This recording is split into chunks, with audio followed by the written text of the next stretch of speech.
The silence in the car felt heavier than the summer heat pressing against the windows. My hands gripped the steering wheel of my Tesla Model S as I navigated through the familiar streets of my childhood neighborhood, each turn bringing back memories I had spent 17 years trying to forget. At 35, I had built an empire from nothing, but returning to this place where Kingdom Hall meetings and field service had once structured every aspect of my existence still made my heart race with the same anxiety I felt as an 18-year-old girl walking out that front door for what I thought would be the last time. My father's voice still echoed in my mind from that day, sharp and unforgiving like broken glass cutting through the air. He had stood in our living room wearing his best suit, the one reserved for circuit overseer visits and judicial committee meetings, his elder's badge of authority gleaming on his lapel as he delivered his final judgment on his wayward daughter. "Apostate daughter, you are nothing but a loser," his voice had boomed with the same authoritative tone he used from the Kingdom Hall platform when delivering parts on the theocratic ministry school. The man who had been respected as a presiding elder for over 20 years, who had conducted judicial committees and delivered disfellowshipping announcements, was now using that same spiritual authority to condemn his own flesh and blood. "You have chosen Satan's world over Jehovah's organization, and this wicked system will chew you up and spit you out like the spiritual refuse you've become." His words carried the weight of someone who had spent decades counseling spiritually weak publishers and had never been proven wrong about the consequences of leaving the truth. "Mark my words, Sarah, when Armageddon comes, you'll realize your mistake, but it will be too late. You are dead to this family until you come crawling back to the truth, broken and defeated, begging the elders for reinstatement." Elder Robert Martinez, respected throughout the circuit for his sound judgment and spiritual maturity, had spoken with absolute certainty about my inevitable destruction. His prediction wasn't just personal opinion, it was backed by decades of Watchtower literature, countless circuit overseer talks, and his own experience watching other disfellowshipped young people struggle and fail in Satan's world. Those words had been my companion through countless sleepless nights, through every struggle, every small victory, every moment of doubt over the past 17 years. The psychological technique of disfellowshipping, designed to break the spirit of those who dared question the Watchtower's authority, had been meant to destroy me. Instead, it had forged me into something stronger than Elder Martinez could have ever imagined. But now, as I stepped out of my $90,000 Tesla, adjusting my tailored Armani blazer that cost more than most witnesses made in 3 months of part-time window cleaning and pioneering, I felt something different. The neural pathways that once fired with shame and inadequacy had been rewired through years of therapy, meditation, and most importantly, unprecedented success. The psychological principle of neuroplasticity had worked in my favor, allowing me to literally reshape my brain's response to the trauma triggers that had once controlled every aspect of my thinking. My phone buzzed with a text from my assistant. "The Forbes interview is confirmed for Thursday. They want to feature your journey from religious fundamentalism to tech innovation as their cover story. The angle is, from shunning to success. Congratulations, Sarah. You've made it beyond anyone's wildest dreams." I smiled, remembering Dr. Martinez's words from our last therapy session about the importance of external validation in rebuilding damaged self-worth, while simultaneously learning not to depend on it entirely for my sense of identity. The house looked exactly the same as it did 17 years ago, except smaller somehow. The pristine yard that my mother had maintained like a shrine to witness respectability. The "no soliciting" sign that ironically adorned the front door of people who spent their weekends bothering strangers with religious literature. The heavy curtains that had always been drawn during every meeting night, creating the fortress-like mentality that characterized our family's relationship with the world. The front door opened before I could knock. Elder Robert Martinez stood there, 70 years old now, but still maintaining the dignified posture expected of a presiding elder even in his own home. His hair was grayer, his face more lined, but he still carried himself with the authority of someone accustomed to making spiritual decisions that affected entire families. He had served as an elder for over 30 years, had been on dozens of judicial committees, had delivered countless disfellowshipping announcements from the Kingdom Hall platform. But now, for the first time in 17 years, this respected elder, this man whose spiritual counsel was sought by publishers throughout the circuit, was face to face with the apostate daughter he had condemned to spiritual death. His eyes immediately went to the Tesla parked in his driveway, and I watched his face transform. This was Elder Martinez, the man who had preached from the platform that higher education leads to spiritual ruin, that pursuing worldly success was a trap of Satan, that apostates inevitably fall into immorality and poverty. He was staring at $90,000 worth of automotive engineering sitting in front of his modest elder's pension home.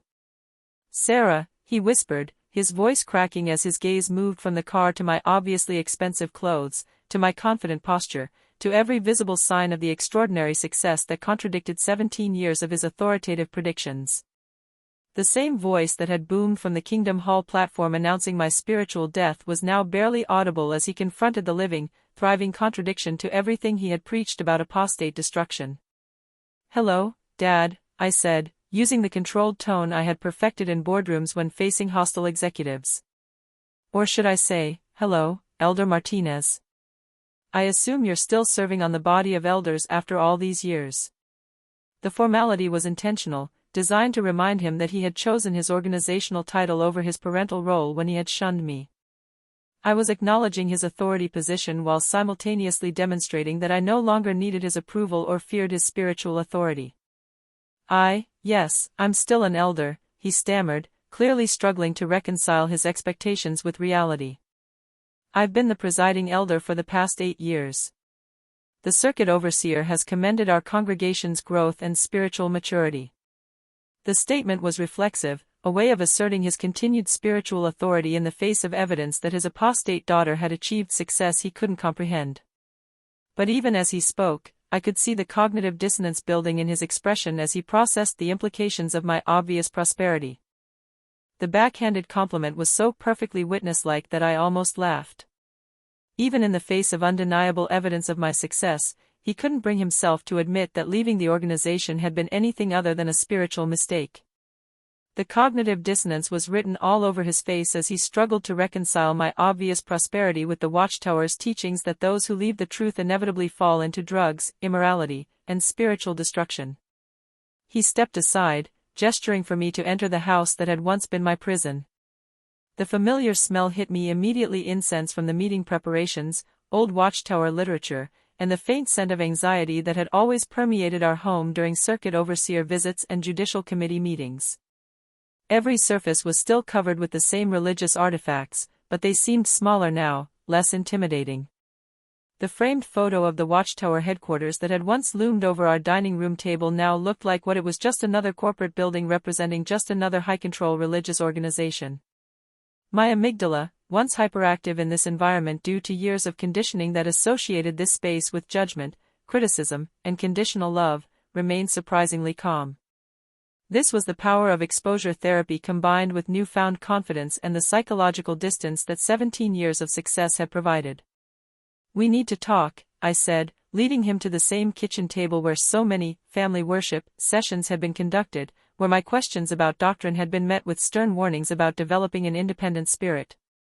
He sat across from me at the same table where he had once conducted my informal judicial committee meeting as a teenager, trying to determine whether my questions about 1914 and the generation teaching constituted apostasy or just youthful confusion. The irony of our positions now: this successful woman facing the man who had once held absolute authority over her spiritual and emotional well-being, was not lost on either of us. "This is my car," I said, leading him outside. Elder Martinez approached the Tesla like he was approaching something sacred and dangerous at the same time. His weathered hands, the same hands that had been laid on countless publishers during elder visits and had turned the pages of countless Watchtower publications, now trembled as he touched the smooth surface of a vehicle that cost more than he had made in 3 years of part-time work. "This is just the beginning, Dad," I said, pulling out my phone. "I want to show you something that's going to change everything you believe about what happens to apostates." I opened the photos of my Palo Alto mansion and handed him the phone. The man who had spent 30 years as an elder, who had counseled hundreds of families about the dangers of pursuing material success, who had preached countless times about the spiritual dangers of wealth, was now holding evidence that his disfellowshipped daughter lived in luxury beyond his wildest imagination. Elder Martinez stared at the screen in complete silence. His face went through a series of transformations that I had only seen once before, during a judicial committee meeting when overwhelming evidence forced a complete revision of the elder's understanding of a situation. This was the face of a man whose entire worldview was collapsing in real time. This is your house?" he whispered, scrolling through image after image. The 4-bedroom, 5-bathroom mansion with its infinity pool reflecting mountain views. The gourmet kitchen with granite countertops that gleamed under professional lighting. The master suite with its walk-in closet larger than most Kingdom Hall literature storage rooms. "Worth $3.2 million, I said, watching carefully as each number hit him like a physical blow. "That's more than your entire congregation will contribute to the Kingdom Hall construction fund in the next decade." His hands were shaking so violently now that he could barely hold the phone. This was Elder Robert Martinez, the man who had stood on the Kingdom Hall platform and declared with absolute certainty that I would be chewed up and spit out by Satan's world. The same elder who had counseled countless families that pursuing higher education and worldly success would lead to spiritual ruin. "The living room," I continued, guiding him through more photos, "has floor-to-ceiling windows with a view of Silicon Valley. That painting on the wall costs more than most publishers make in a year. The home office where I conduct business meetings with Fortune 500 executives is larger than the Kingdom Hall's second school." Each detail was calculated to demonstrate the complete failure of his predictions. The apostate daughter who was supposed to be broken and defeated was living in luxury that surpassed anything available to even the wealthiest elders in the circuit.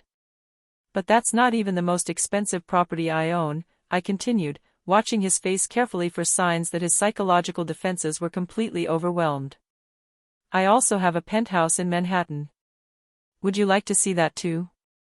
Elder Martinez couldn't speak. His mouth moved soundlessly as he continued scrolling through images that contradicted 30 years of Watchtower indoctrination about the fate of those who leave God's organization. The man who had delivered judicial committee decisions with absolute confidence was confronting evidence that made those decisions look foolish and uninformed.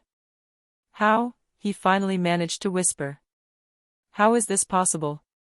The organization teaches, the circuit overseers have always said, apostates are supposed to be destroyed by worldly pursuits." "The organization was wrong, Dad," I said firmly, taking the phone back and putting it away. Elder Martinez was wrong. The circuit overseers were wrong. The governing body was wrong. Every prediction you made about my fate was completely, utterly, embarrassingly wrong. I pulled out my tablet and showed him my company's website. "I built a technology company that uses artificial intelligence to help people overcome mental health challenges. We've helped over 3 million people in 7 countries recover from depression, anxiety, and trauma, including the trauma caused by high-control religious groups like Jehovah's Witnesses." The last detail hit him like a physical blow. The irony was perfect. His disfellowshipped daughter was now helping people recover from the exact type of psychological damage that his organization inflicted on members and former members.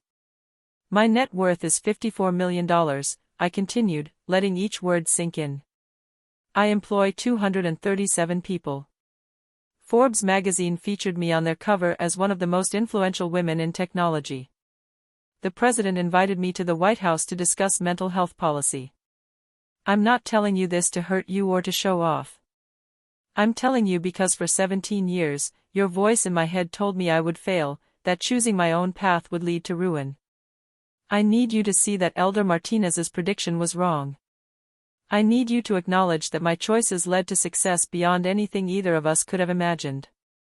He was quiet for a long time, staring at his hands that suddenly looked so small and ordinary compared to the evidence of my extraordinary life.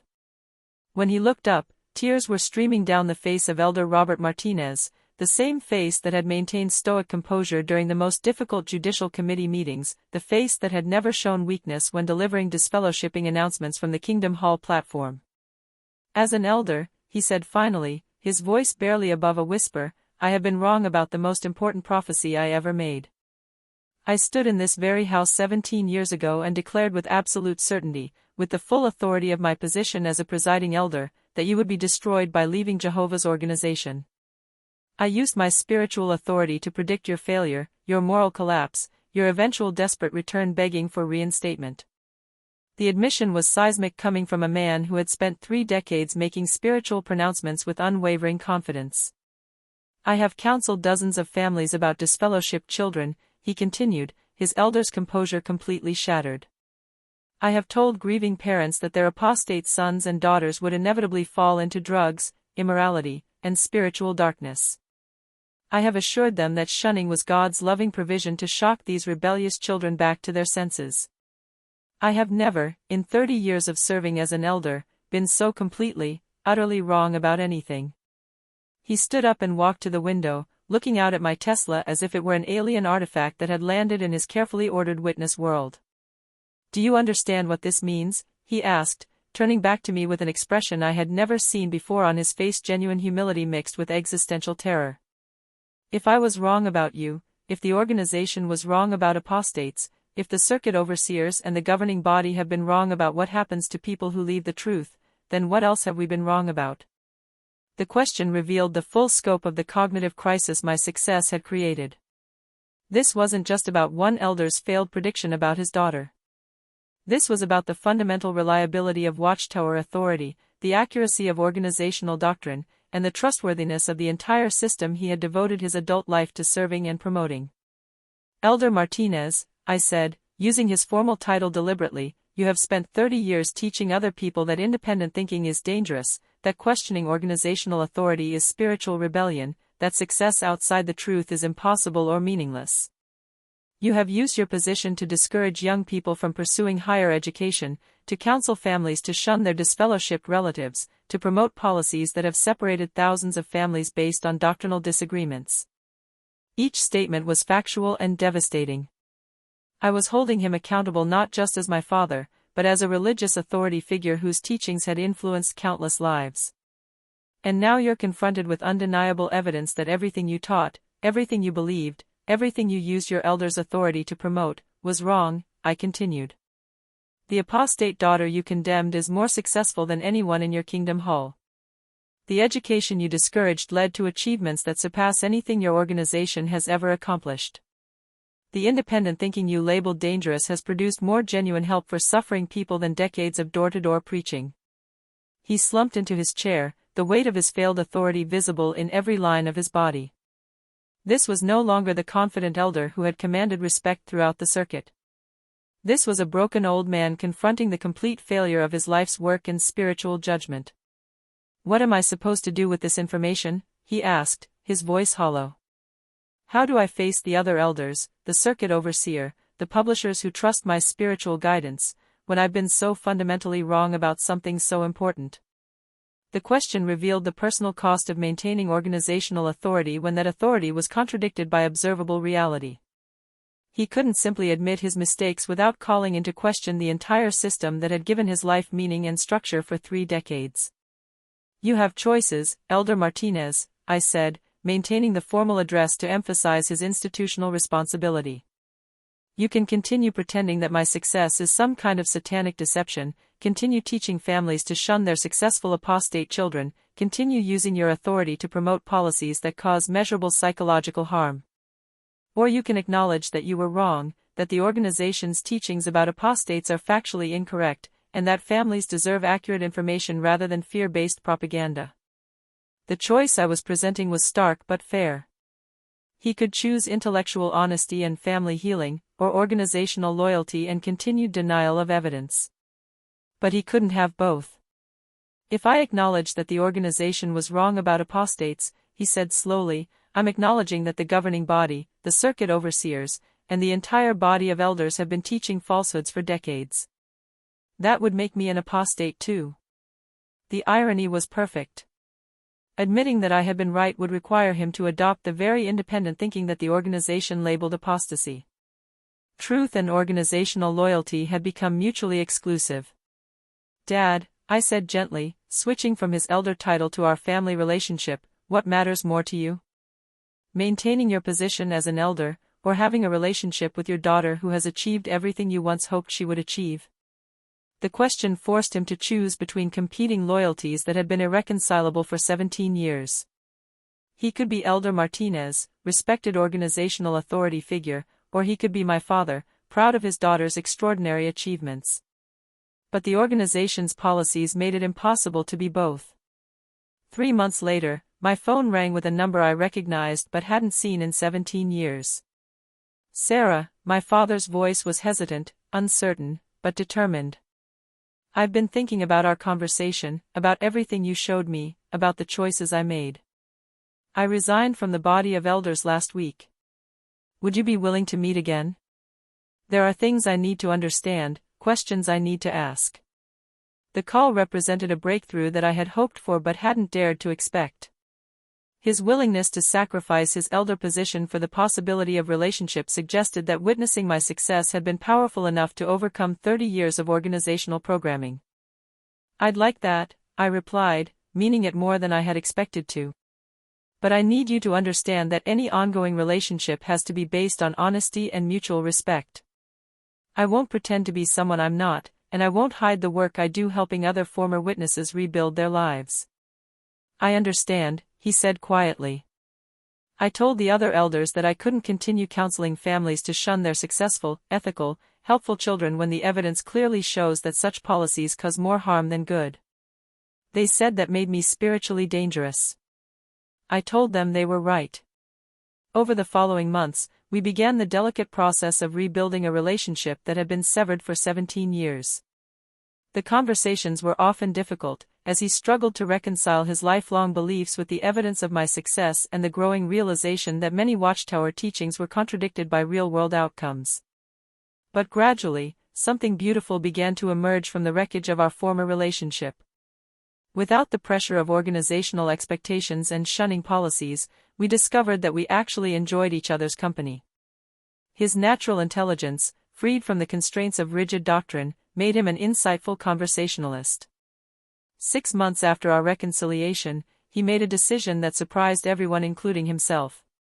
When a routine elders meeting discussed his spiritual endangerment due to his association with me, he stood up and formally disassociated himself from the organization.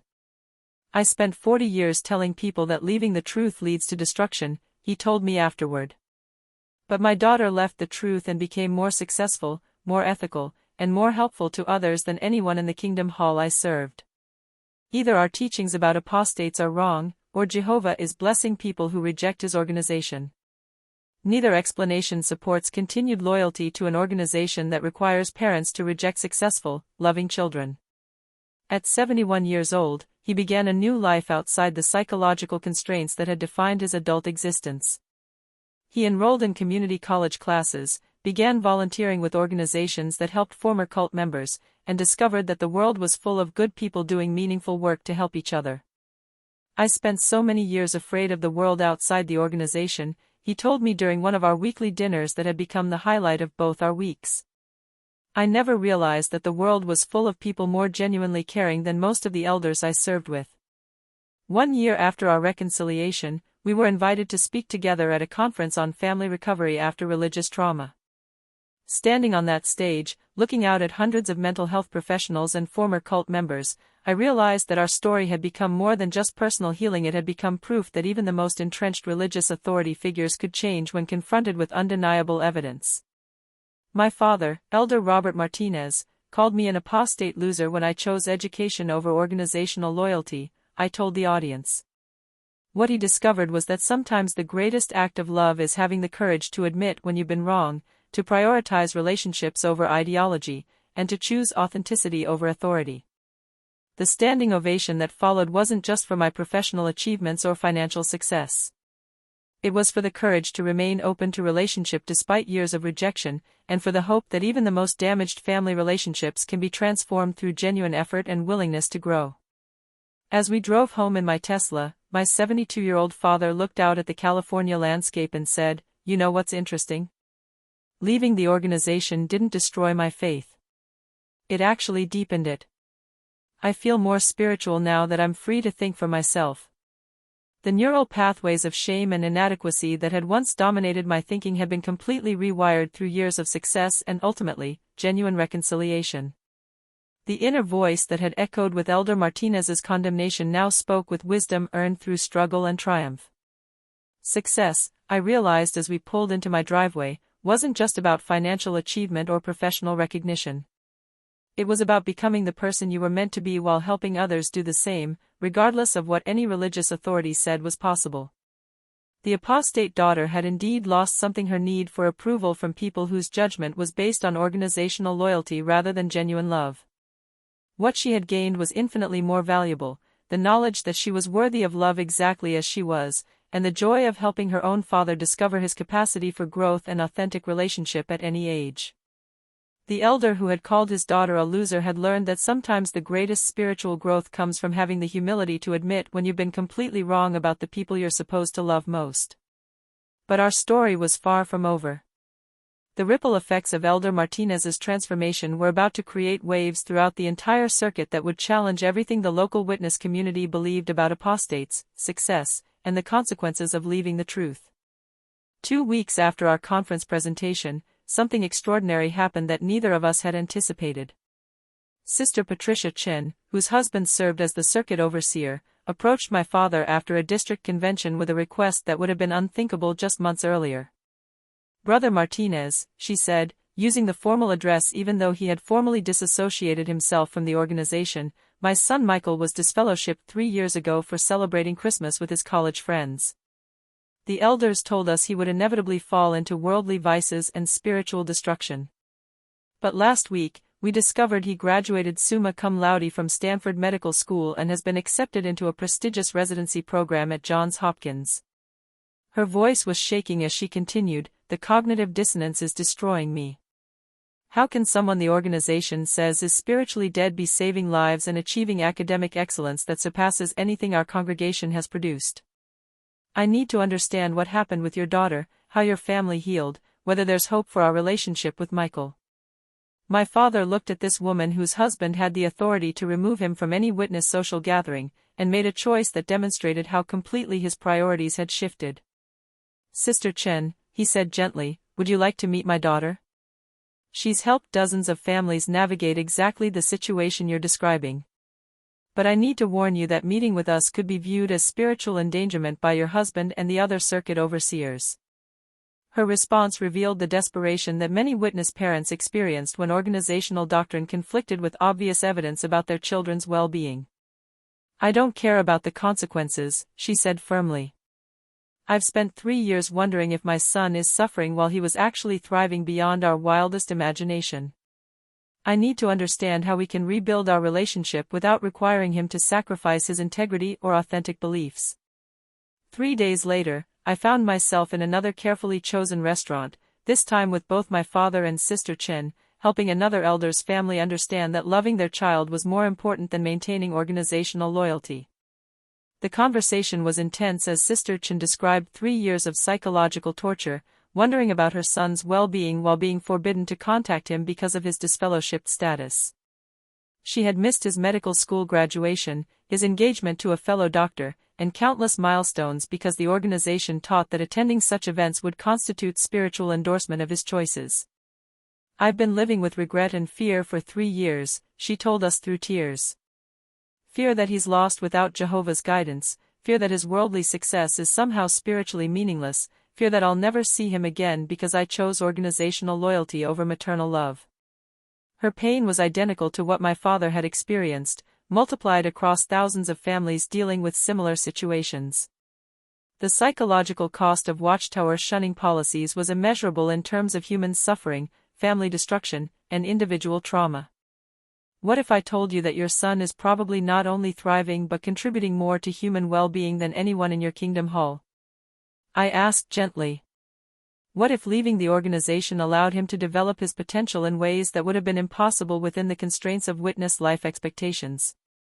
The question was designed to challenge her assumptions about his spiritual fate while offering hope that reconciliation might be possible without requiring him to sacrifice his independence or authentic self-expression. "Show her the pictures," my father said suddenly, pulling out his phone. Over the past year, he had become proudly obsessed with documenting my success and our rebuilt relationship.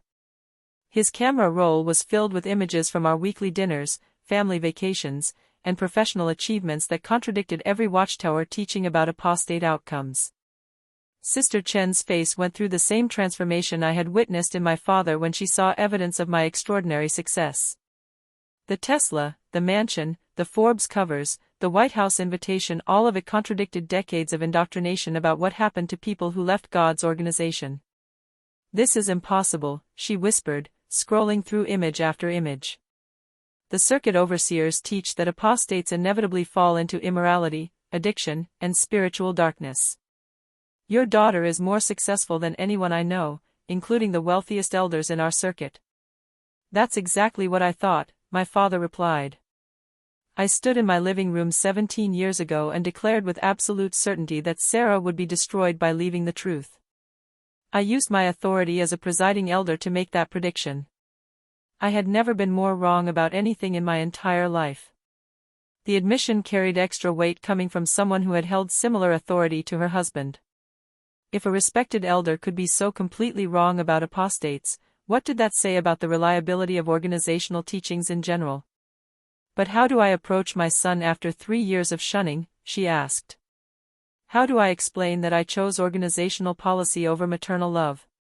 How do I rebuild trust that was destroyed by years of conditional acceptance based on religious compliance?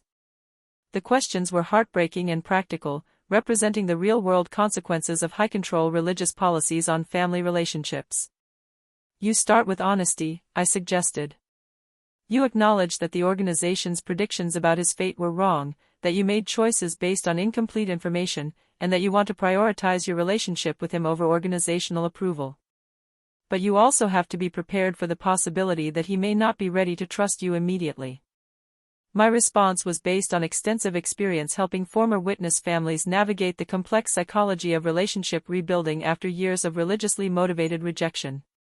There's something else you should know, I continued, pulling out my tablet and showing her our company's specialized program for helping former Jehovah's Witnesses transition to independent living. We've helped over 4,000 former witnesses rebuild their lives after leaving the organization. Former elders who became teachers, former pioneers who became nurses, young people who were disfellowshipped for asking questions and went on to become doctors, lawyers, and social workers. Each example was a direct contradiction of Watchtower teachings about the fate of apostates. Rather than being destroyed by leaving the truth, these individuals had found ways to contribute to society that were often more meaningful than anything they could have accomplished within the restrictive framework of witness life. Your son isn't an exception, I explained. He's representative of thousands of former witnesses who have achieved extraordinary success after leaving the organization.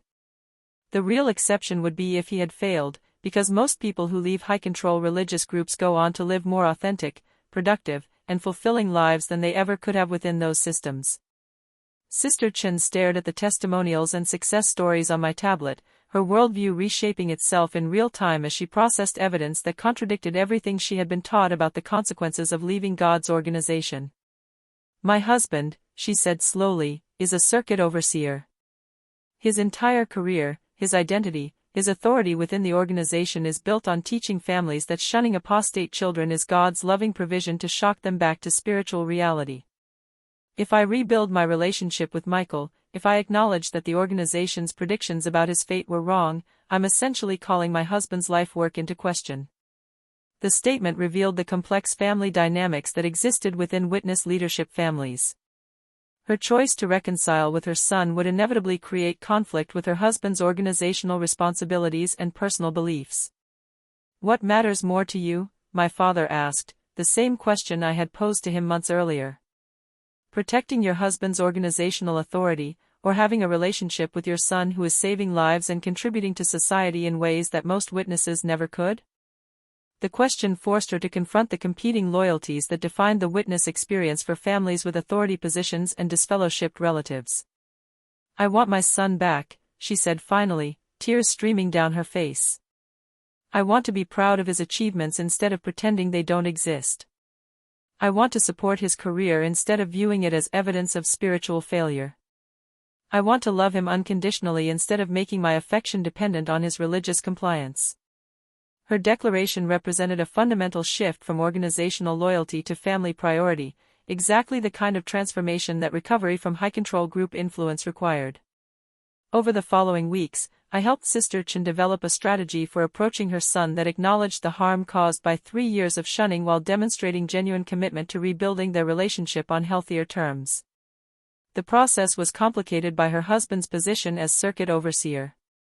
When he discovered her plans to contact Michael, the reaction was swift and predictable. She was given an ultimatum: maintain organizational loyalty by continuing to shun their apostate son, or face potential consequences for her husband's career and their social standing within the witness community. Her choice would have been unthinkable just months earlier. She chose her son. The confrontation between Sister Chen and her circuit overseer husband became legendary within our local ex-witness community. According to witnesses who were present at the district convention where it occurred, she stood up during his talk about the importance of shunning apostate family members and publicly challenged his teachings. "My son left the truth 3 years ago," she announced to the shocked audience of over 2,000 witnesses. "You taught us he would be destroyed by worldly pursuits. Instead, he graduated from medical school and is now saving lives as a resident physician. Every prediction this organization made about his fate has been proven wrong. How many other families are suffering based on similarly false teachings?" The incident created a scandal that rippled throughout multiple circuits. Within hours, video of her interruption was circulating on social media, being shared by former witnesses around the world as evidence that even family members of circuit overseers were beginning to question organizational authority. Her husband's reaction was swift and devastating. She was immediately disfellowshipped for apostasy and public disruption of theocratic activities. Her marriage of 25 years ended when he chose organizational loyalty over supporting his wife's desire to reconcile with their successful son. But something unexpected happened. Rather than being destroyed by the consequences of her choice, Sister Chen discovered the same liberation that my father and I had experienced when we prioritized truth and authentic relationship over organizational approval. 3 months after her disfellowshipping, she was living in a small apartment near her son's hospital, working as a volunteer coordinator for our company's former witness support programs, and developing the kind of authentic relationship with Michael that had been impossible within the constraints of organizational expectations. "I lost my marriage, my social network, my entire identity as defined by the witness community," she told me during one of our monthly check-ins. "But I gained something invaluable: genuine relationship with my son, authentic self-expression, and the knowledge that I finally chose love over fear." Her story became a catalyst for change throughout the circuit as other families began questioning whether organizational policies that destroyed relationships between successful, ethical family members could truly represent God's will. But perhaps the most significant development was the transformation in my father's role within the growing community of former witnesses in our area. His status as a former presiding elder who had witnessed firsthand the failure of organizational predictions about apostates made him uniquely qualified to help other elders and their families navigate similar crises of faith. Within 6 months, he was providing informal counseling to over 20 families dealing with disfellowshipped relatives, helping parents understand that loving their children was more important than maintaining organizational approval, and supporting former elders who were beginning to question decades of teachings that had been contradicted by observable evidence. "The irony is profound," he told me during one of our evening walks through my neighborhood. "I spent 30 years as an elder teaching people that independent thinking was dangerous and that questioning organizational authority was spiritual rebellion. Now I'm helping other elders develop the critical thinking skills they need to evaluate whether the organization's teachings align with reality." His transformation from organizational enforcer to independent thinker was complete, but it had come at significant personal cost. Most of his former friends in the Kingdom Hall now viewed him as spiritually dangerous. His social network had been entirely rebuilt around people who valued authenticity over compliance. "Do you ever regret the choices you made?" I asked, curious about his internal experience of such dramatic life changes at 72 years old. "Never," he replied without hesitation. "I regret the 17 years I wasted believing that shunning you was God's will. I regret the families I counseled to maintain separation from their successful, ethical children. I regret using my authority to promote policies that caused measurable psychological harm. But I don't regret having the courage to admit I was wrong and to prioritize love over organizational loyalty." His answer revealed the psychological health that came from aligning one's actions with one's values, even when that alignment required sacrificing social approval and institutional authority. 1 year after Sister Chen's dramatic confrontation with her circuit overseer husband, we organized the first annual Families Beyond Shunning conference, bringing together over 300 former witnesses and their family members to share stories, strategies, and support for relationship rebuilding after religious trauma. The keynote presentation was delivered jointly by my father and me, telling our story of transformation from elder-condemned apostate daughter to successful entrepreneur and proud father. But the most powerful moments came from the dozens of families who shared their own stories of reconciliation, success, and healing after choosing love over organizational loyalty. Dr. Michael Chen, Sister Chen's physician's son, presented research on the psychological impact of religious shunning on family relationships. His data, collected from over 500 former witness families, demonstrated that children who were disfellowshipped and subsequently shunned actually showed higher rates of educational achievement, career success, and psychological well-being than those who remained in the organization. The irony is that the very policies designed to motivate return to the organization actually encourage former members to achieve greater success and psychological health than they likely would have experienced if they had remained within the system, he explained to the fascinated audience.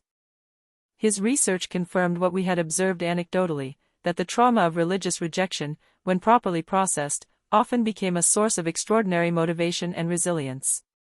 But perhaps the most meaningful moment of the conference came when Elder James Patterson, my father's former colleague and close friend for over 15 years, approached us during the lunch break. "Robert," he said, his voice shaking with emotion, "I owe you an apology. When you resigned from the body of elders, when you started associating with Sarah, we all thought you had been deceived by Satan. We pitied you for throwing away your spiritual privileges for worldly family relationships." He paused, struggling with the words, "But watching you both today, seeing the obvious love and respect between you, witnessing the meaningful work you're doing to help other families heal, I realize that you found something we're all missing in the Kingdom Hall. You found authentic relationship based on love rather than compliance." The admission was seismic, coming from a sitting elder who still held authority within the organization. "My own son was disfellowshipped 2 years ago for questioning the overlapping generations' teaching," he continued.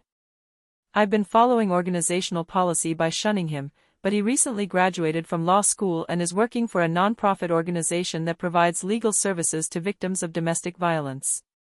Every instinct I have as a father tells me to be proud of his achievements, but every organizational teaching tells me to view his success as spiritually meaningless."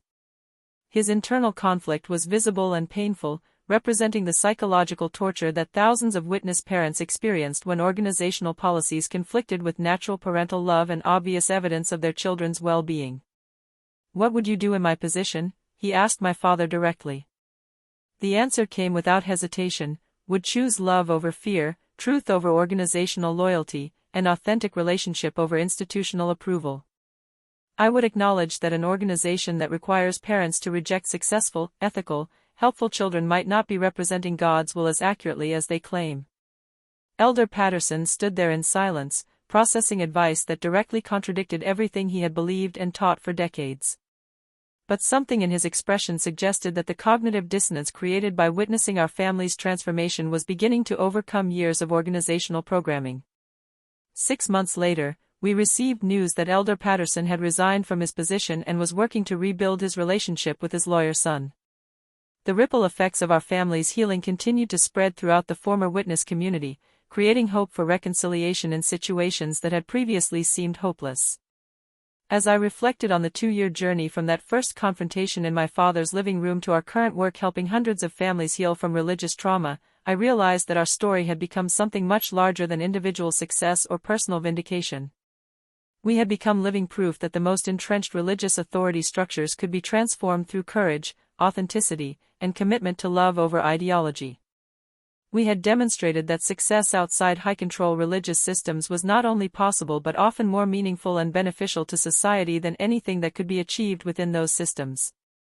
But most importantly, we had shown that even the most damaged family relationships could be healed when people chose truth over convenience, love over control, and authentic connection over institutional approval. The apostate daughter who had been called a loser had indeed lost something: her need for validation from people whose judgment was based on fear rather than love. What she had gained was infinitely more valuable: the knowledge that she was worthy of unconditional acceptance, the confidence to pursue her calling regardless of others' opinions, the wisdom to transform wounds into strength, and the joy of helping her own father and countless other families discover their capacity for growth, authentic relationship, and genuine spiritual development outside the constraints of organizational control. The elder who had condemned his daughter's choices had learned that sometimes the greatest spiritual growth comes not from maintaining religious authority, but from having the humility to admit when you've been completely wrong about the people you're called to love most deeply. Success, we had discovered, wasn't measured by the size of houses or the value of companies, but by the courage to become authentic, the wisdom to choose love over fear, and the commitment to help others find the same freedom to be genuinely, unapologetically themselves.